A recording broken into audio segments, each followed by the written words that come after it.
Bienvenue à cette 29e vidéo où est-ce que je vais vous parler du libre arbitre. Ça me semblait vraiment impossible de finir cette série-là sans vous avoir parlé d'une notion qui est tellement importante, le libre arbitre. C'est quoi pour moi? C'est vraiment le choix de l'attitude qu'on va avoir devant une situation et à ce moment-là, on en a 100% la responsabilité. Vous allez me dire, ben non, Nicole, ça n'a pas de sens, on est 50-50% responsable dans une situation parce qu'on n'a pas causé complètement la problématique. Je suis très d'accord avec toi dans ce sens-là. Moi, ce que je te parle, c'est que ce n'est pas une question de qui est responsable de quoi. C'est la responsabilité de ton attitude lorsque l'événement arrive au niveau des discussions, de la communication. Et là, à ce moment-là, eh bien, tu as 100% responsabilité de ton attitude et l'autre aussi. Et à ce moment-là, eh bien, c'est bien parce que ça veut dire que tu peux avoir la maîtrise de toi-même. Si tu aurais 50%, ben, tu aurais 50% de la maîtrise de toi-même. C'est mieux de le prendre sur que j'ai 100% le libre arbitre.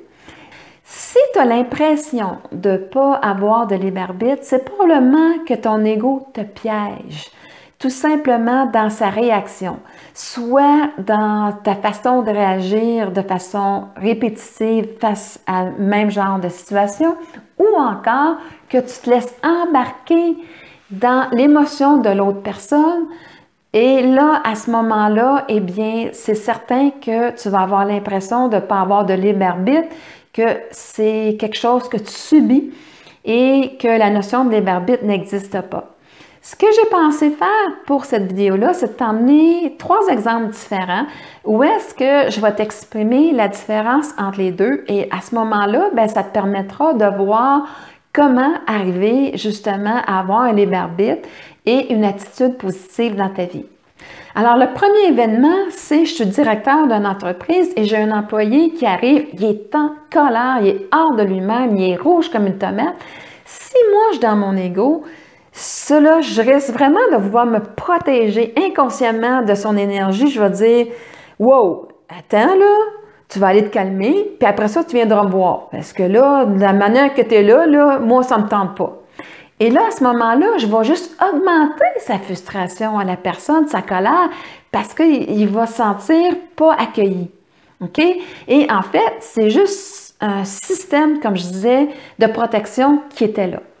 Si je travaille en disant que il est responsable de son émotion, que je ne le prends pas personnel, que c'est son émotion à lui, alors là, à ce moment-là aussi, je vais être conscient que je veux garder ma fréquence vibratoire de calme.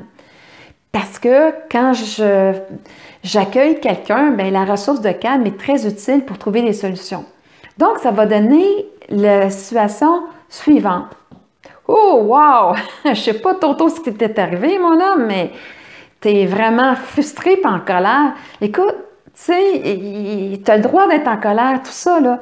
Mais qu'est-ce que tu en penses si tu calmerais un petit peu, puis qu'après ça, on pouvait en discuter ensemble pour trouver une solution?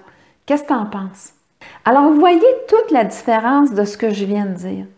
C'est que je ne suis pas moi-même en train de répondre à cette frustration-là de lui. Je suis calme, je reste calme et je l'emmène à s'apaiser en restant calme. Parce que ma fréquence vibratoire, en la gardant, bien c'est là où est-ce que j'ai la meilleure maîtrise pas sur l'autre, j'ai la meilleure maîtrise sur comment je vais influencer ce qui va se passer. Et c'est là que mon libre arbitre prend toute la dimension, c'est que en me déposant dans la bonne chose, bien, ce libre arbitre-là, je vais pouvoir faire en sorte que oui, je suis responsable de mon attitude, mais surtout, je vais, en pleine conscience, je vais tenir la fréquence vibratoire où est-ce que je veux que cet entretien-là se tienne. C'est ma premier exemple. Prenons un deuxième exemple, une rupture amoureuse. Supposons que la personne m'annonce qu'elle a rencontré quelqu'un, qu'elle n'est plus amoureuse de moi, puis elle a décidé de mettre fin à cette relation-là. Et là, à ce moment-là, ben, je me sens comme anéantie. Je me sens complètement défaite parce que je ne l'avais pas vu venir. Et à ce moment-là, c'est normal un petit peu de me sentir défaite, triste en fait surtout, parce que oui, ça a un impact et je dois laisser cet espace-là, mais je dirais dans notre attitude, donne-toi quelques minutes, puis après ça, reviens à maintenant, comment est-ce que je vais faire face à cette situation-là? Si je laisse mon ego arriver, si j'ai même moindrement une mémoire de rejet ou d'abandon, c'est certain que je vais tourner là-dedans. Je vais me sentir abandonnée, je vais me sentir rejetée. L'autre avait plus de valeur que moi, et tu sais, il y a plus que ce qu'il faut pour la rendre heureuse. Et à ce moment-là, ben, je rentre dans une dépendance incroyable et ça ne fonctionne pas. À ce moment-là, pour moi, oui, j'utilise mon libre arbitre, mais en fait, j'en ai pas les arbitre là-dedans. Je réagis. Je réagis. C'est pour ça que je te disais tantôt, si tu as l'impression de ne pas avoir ton libre arbitre, c'est probablement que tu es dans cette dimension-là. Et là, c'est sûr que là, tu as l'impression de plus subir à travers cette notion-là d'abandon du passé et qui va faire que si tu as l'impression de ne pas avoir de libre arbitre, de subir la situation. Ça n'a rien à voir, comme je disais, avec avoir le contrôle, la maîtrise sur la situation. Ça a à voir avec mon attitude. Quel est le choix de mon attitude? Donc, j'ai présenté l'ego. Maintenant, au niveau de si je suis dans l'amour de moi-même, je vais dire, et là, c'est vraiment ça. Parce que quand on est dans l'amour va se dire, OK, garde, je ne l'avais pas vu venir, je pensais que tu étais heureuse avec moi, mais je vois qu'à quelque part que notre relation ne te satisfaisait plus. Alors, écoute, si tu penses être plus heureuse avec un autre homme, écoute, c'est difficile pour moi, pour l'instant, mais de l'accepter sur le coup, mais écoute, je te laisse aller.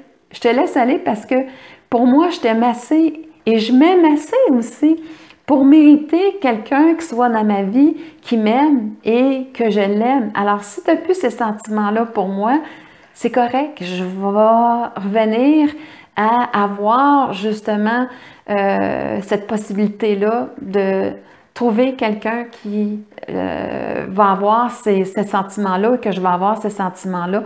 Donc, une relation amoureuse où ce qu'on va avoir un partage d'amour entre nous deux.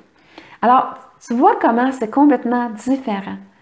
Il y en a un, j'accueille. Et l'amour va toujours laisser libre l'autre de son choix. Et c'est une notion tellement importante.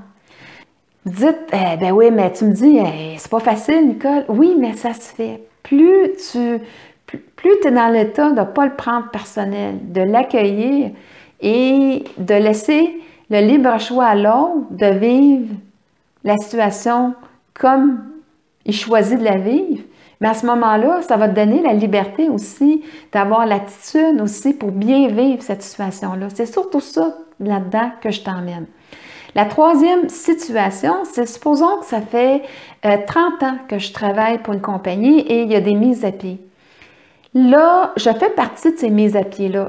Si je suis dans l'ego, je risque de réagir. « Hey, ça fait 30 ans que je me démène pour cette compagnie-là, je ne le prends pas. » C'est bien sûr, hein, ils vont prendre des nouveaux employés, ceux qui coûtent moins cher, puis à ce moment-là, eh bien, les mises à pied, ben c'est pas eux autres, hein, c'est nous autres, les anciens. Et là, à ce moment-là, je suis en colère parce que je sens ça injuste. Je sens que la compagnie est injuste face à toutes les années que je lui ai données et tout ça. Et là, eh bien, ça se peut que je tombe complètement dans des primes parce que je me sens justement trahie et quelqu'un vient de poser un geste injuste face à moi. Si je me déplace dans l'amour de moi-même, c'est sûr que la situation, tu sais, ça se peut que à première vue, j'aille peut-être un petit peu de misère parce que la surprise est là. Mais ça ne se prendra pas de temps où est-ce que dans cette situation-là, je vais dire, bon, OK, je vois bien que la compagnie, elle agit dans son intérêt. OK? Bien, moi aussi, je vais me donner la liberté d'agir dans mon intérêt. Et dans mon intérêt, si je vois cette malédiction-là pour être une bénédiction, bien, je cherche à l'intérieur de moi, c'est quoi la bénédiction? Je la laisse monter à l'intérieur de moi. Eh bien, là, il va peut-être m'arriver de dire, hey, écoute, si je regarde vraiment à l'intérieur de moi, là, puis si je suis juste vis-à-vis moi, eh bien, ça fait longtemps que je ne sens plus cette job-là. Ça fait longtemps que j'attends juste mon chèque de paye, ma retraite, pour finalement être capable de vivre ma vie, que j'étais tannée, que j'en pouvais plus, que je comptais quasiment les journées jusqu'à ma retraite. Fait que, tu sais, dans le fond, c'est une bonne chose. Si je suis vraiment juste avec moi-même, c'est une bonne chose que ça soit arrivé parce que ça va me donner l'opportunité d'effectuer un changement que je n'étais pas prête à faire, que si la compagnie ne m'aurait pas mis à pied, bien, j'aurais jamais fait ce changement-là. Fait que, tu sais, dans le fond, c'est un cadeau. Je vais le prendre comme un cadeau et à ce moment-là, bien, je vais voir qu'est-ce qui pourrait m'attirer comme travail pour faire en sorte que ces moments-là de dernières années soient bénéfiques puis que j'aie du plaisir à travailler. Et là, à ce moment-là, bien, tu sais, aussi, je vois que j'ai accumulé un super bon fonds de pension, que c'est là, et avec cette compagnie-là, et là, bien, j'ai le meilleur des deux mondes. Alors, vous voyez, cette notion-là d'attitude, de libre arbitre, c'est comme vraiment tellement important et j'espère que ça vous a mis la puce à l'oreille que la première chose, essayez juste de percevoir que si, qu'est-ce qui arrive, vous le prenez personnel, vous savez que vous êtes dans votre ego. Vous le savez. Si j'arrive dans l'amour de soi, j'accueille la situation et j'essaie justement de voir le bénéfice. Hein? Cette malédiction-là, quel est le bénéfice qui est là pour moi? C'est vraiment là où est-ce que, dans mon attitude, qui va être une attitude gagnante, c'est là où est-ce que, si je commence à me dire, OK, c'est quoi mon bénéfice là-dedans? Comment est-ce que je peux faire de qu'est-ce qui semble une malédiction, pas une bénédiction? Et là, à ce moment-là, eh bien, je vais emmener ça à l'intérieur de moi et à force de me poser la question, de dire, bon, écoute, ça arrive sûrement pour une raison d'être. Qu'est-ce que j'ai à apprendre là-dedans? Qu'est-ce que la vie, où est-ce qu'elle veut m'emmener? Et là, à ce moment-là, là, je peux aller dans cette dimension-là si je ne suis pas enclin à avoir une attitude positive dès le départ. J'emmène dans un processus plus général, un questionnement. Et à ce questionnement-là, si vous laissez ce questionnement-là tout simplement aller, vous allez voir que il y a une réponse, une façon intuitive qui va vous arriver. Et là, à ce moment-là, eh bien, ça va vous emmener vers une attitude beaucoup plus positive. Et à ce moment-là, eh bien, vous allez vous déposer dans quelque chose où est-ce que ça va ressembler comme tantôt. Ah, finalement, je réalise que je n'étais pas heureux là-dedans. Que finalement, je réalise que c'est un service que la vie m'a fait parce que de moi-même, j'étais tellement dans ma sécurité que je ne l'aurais pas faite. Fait que tant mieux que la vie m'ait amené ça parce que finalement, je peux peut-être aller voir mon potentiel encore plus puis aller faire quelque chose qui m'allume que là où est-ce que je faisais juste du temps puis qu'il n'y a rien qui m'allumait puis que j'étais en train quasiment de mourir à l'intérieur de moi. Alors, c'est tellement différent. C'est ce que je vous amène au niveau du libre arbitre, c'est votre choix d'attitude et j'espère que ces exemples-là vous auront appris un peu à comment faire la différence. Où est-ce que, quand je tombe dans la notion de réaction, de le prendre personnel, je me coupe de mon libre arbitre parce que je deviens dans une réaction. Et lorsque j'utilise vraiment mon libre arbitre de façon consciente, c'est que je l'emmène dans une disposition d'accueillir, d'accepter et de voir le bénéfice de ce qui m'arrive. Et là, à ce moment-là, eh bien, j'aurai vraiment une solution gagnante et j'aurai vraiment utilisé mon libre arbitre à 100% parce que je suis plus soumis à mes réactions de mon ego, mais je fais le choix de construire une réalité en accueillant ce qui arrive et en allant dans les choix, qu'est-ce qui est plus favorable pour moi. J'espère que vous aurez adoré cette 29e vidéo Et demain, on se retrouve pour notre dernière vidéo ensemble. Je suis un petit peu triste, mais toute chose a une fin. De toute façon, j'en ferai bien d'autres après, mais ça sera la fin de ces 30 vidéos-là. Sur ce, je vous souhaite une excellente journée.